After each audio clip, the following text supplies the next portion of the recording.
Cool. Hi. Hello. Welcome to Creative Living. I'm Max. And I'm Amy. And today we're going to talk about when we doubt our creative journey, when we have our doubts about the choices that we've made in our artistic lives. Yeah. Yeah. And there's different ways that you can look at that. So you can look at it like you've maybe been in this creative field for a while and either not feeling passionate about it anymore, not feeling love from it, and wondering if this is still for you, or maybe doubting your abilities and going, I've been in this for a while and I'm not getting anything back, and is this for me, and is this my journey? So we're looking at those sorts of aspects as well as... So I want to definitely spend time talking about that, but I also want to look at the fact that every now and again we need to ask ourselves, is this what we want? And as artists, we have to validate our existence and our choices a lot because we're going against the tide of the culture. So we're always having to fight for what we do. And that means that we don't often get a lot of emotional space to sit and think, wait, is this what I want to do? Because we spend so much of our time fighting and validating ourselves for the craft that we've chosen.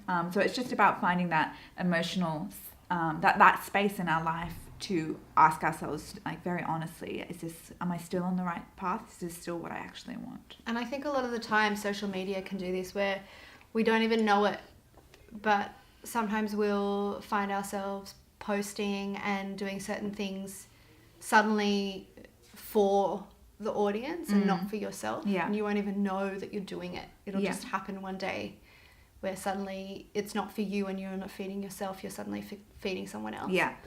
And those are good times to sit back and go, hang on, what's actually my meaning? Like, what's my message behind all of this? Why am I doing this? Am I still on the journey that I want to be on, or has it changed? Yes. Has my vision changed? Maybe, like, a lot of the time, especially you hear this all the time when you suddenly become parents or something like that, where your whole view changes of the world. And having that time to actually check in and go, is this still right for me? Like, is this still feeding me? Am I still in line with what I'm saying and what I'm doing, or does it need to change? Do I need to reassess something in what I'm doing? Totally. Which is totally fine. Yeah. Yeah, it's okay. Our journeys are never linear. I love that saying because it is true. We're all over the shop. You know, it's not just like one big line upwards of ever improving, doing the same shit every day. This journey is going to take us on a wild ride, and we cannot know or understand what's coming for us, and we have to trust. And like the career, like as artists, your journey never stops. You never stop learning, you never stop growing, you never stop changing. You don't get to a point in your life where you suddenly, I've learnt it all. Yeah. I've reached that peak. Yeah. Like, I don't need this, I don't need that. Yeah. Like, you will always be changing and evolving. And sometimes taking the time out to acknowledge when you have changed or when you have evolved, it's really good. And also not judging it and not feeling like, you'll have people, when you do make a change or you change your mind. Social media for some reason always seems to have a shitstorm when someone changes their mind. Oh yeah, that's such a great point. Yes, it's ridiculous because it's actually the bravest thing to be able to say, I actually changed my mind. It's stagnation, and I think everything bad comes from being not able to change your mind. Like, we always need to be flexible. We never should be certain. Being able to change our mind keeps us flowing, keeps us moving, keeps us creating. If you're not going to change your mind as an artist, I think your art might be on its way out. And if you're having feelings of feeling trapped and you're suddenly resenting the work or resenting the audience, then maybe you need to have a look and see if something's changed. Maybe you've changed your mind and suddenly you're feeling trapped because you don't know how to change it and be supported in that change or in that evolution. Yeah. But it's also something that's completely natural and people just need to deal with it. And you'll have maybe numbers drop off for a while, but then you'll pick up a new network with your new state of mind and your new view and vision on things, and that's okay, and that's really exciting. And that's what keeps your work fresh. Yes. We want fresh, we want movement, we want flow. We don't want rigidity and stagnation and yeah. Yeah. My stomach's rumbling. So it's really important to look at it like that and going that not everyone's going to support you when you change your mind. And not everyone is going... And, you know, also self-doubt can be dangerous if you share it before you know how you're feeling. Yeah. Just when you've got those moments, sit down by yourself, think about it first. Because the world out there can be... Especially on social media. Traumatic if you're in that beautiful transition stage. And you share that shit too early. I agree. I think it's a very sacred moment that is often needed to be with you and you. So you're not getting bombarded with other people's expectations of you, of the culture's expectation of you, of society's wants, so that you have a very sacred space to journal, to think, to listen to your soul on what direction you need to go next. Yeah. Yeah. Or if you need to stay in line, sometimes we'll have creative doubts. I doubt myself all the time, but I listen and then I know, no, we need to keep going. I can be really stubborn, which I think is needed as an artist because we're so often told no. And so to keep going, we need that stubborn attitude, but also like, be careful. Like, stubbornness does help in this field, but you just need to be able to know when to let something die. Letting my first book go after it was rejected by everyone was beautiful in a sense, like just to let it have its death. It served its purpose. You're not smart if you keep plugging away at something. It's that phrase about not watering a dead plant. Don't give your energy. Oh yeah, I did water that dead plant and it came back to life. Sometimes it does. But it wasn't actually dead. It just looked dead. No, it just needed some water. You just have to water plants. I've heard. Anyway. And also, so the other aspect to think about is this creative journey still feeding you? And this can be a really tough thing to face and go, ooh, I've just put in 10 years of my life into this, and is this still for me? And there's nothing wrong with that, because so when I was studying acting, before I started studying, I was committed to acting like my entire life. Even when I was little, I'd join all the drama groups and do everything I possibly could to be involved.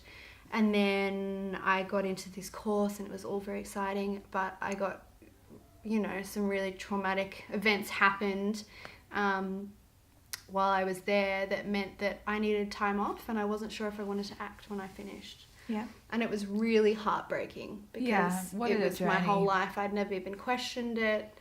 And so I gave myself time. I went traveling. I then moved out and I started living on my own, and I just focused on getting a job and getting some money and buying some new clothes and like doing all of those simple things. And I just sort of decided to let it sit for a good year and a half, 2 years.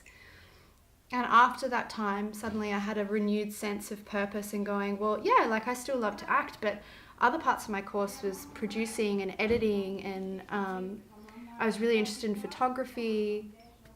And suddenly my big love turned into something completely different. Yeah. And like, yes, now I do feel like I love acting, but there's so much more to me now. And having that time out was hard, but now like I've got and the a whole personal lot of growth that, that you had to go through to get that. And that's I wasn't beautiful. forcing, like I didn't have like a vision for how my life needed to pan out. And so because of that fluidity, I was able to acknowledge other skills and other areas that brought me love that wasn't part of my original plan. I love that. And so when you have moments where you're going through wondering if what you're doing is feeding you, take it seriously. And it doesn't have to be scary, and you don't have to make any announcements to your friends and family about it. It's telling you something about you. And maybe there's something that you haven't even explored yet that can feed back into your original skills, but also give you another sense and another perspective on things and another way to translate how you're feeling and your messages to the world. Yeah. You know? It's beautiful. Also, I think it's important to acknowledge in all of that mess as you spend time thinking about all of this is that your art is always accessible to you. You can always return to it, literally always. It's not going to vanish just because you choose to take time away from it. It's who you are. Yeah, I mean, art, I love talking about art because it's not talking about work. It's talking about your soul. Like, it's talking about us as people. And your art's always going to be accessible to you, even if you choose to put it by the wayside for a while. And you hear all the time, you hear about artists that gave it up for 10 years and then suddenly had a breakthrough one day. Yeah. It doesn't need to be judged. It doesn't mean you're any less of a human being. It doesn't mean you failed. And that's a really, really important one. Yes. You have not failed if you need some time out or you need a break. You have not failed if you're questioning what you're doing. That's a part of a healthy process. People that don't question are usually the ones that are a little bit... It's so healthy. So necessary. I went for a walk on the beach. I did a podcast about it because it was really a profound moment for me. I just went for a walk on the beach. I was deep in the shit amid rejection letters, and I was like hurting. And I was like walking on the beach, and I really sat there and I was like, is writing for me? Like, it's such a huge question. Like, I've given everything to my writing. For me to drop it, it's just, okay. But I had to think about it. I had to think about literally giving up everything that I'd done because is it serving me? And I just stood there and it's just so hard to consider, but it was so important for me. And I stood by the sea and I thought about it for ages, and I left and I said, no, it still is. But that fact that I questioned it, I think, and it was probably the first time I've questioned it in over like 6 years. So necessary. Yeah, but also that was a big change. That was quite a big moment, a turning point that you remember. Yeah, I really remember it. And then renewing that sense of why you're doing it. Yeah. So even if you need to sit there and question it, to then come back to the reasons why, that's also really important. So don't judge that. Yeah. Yeah. You're on fire just then, Mackie. Fucking just golden nuggets just like hitting the screen. You're welcome. Seriously. Okay. Lovely.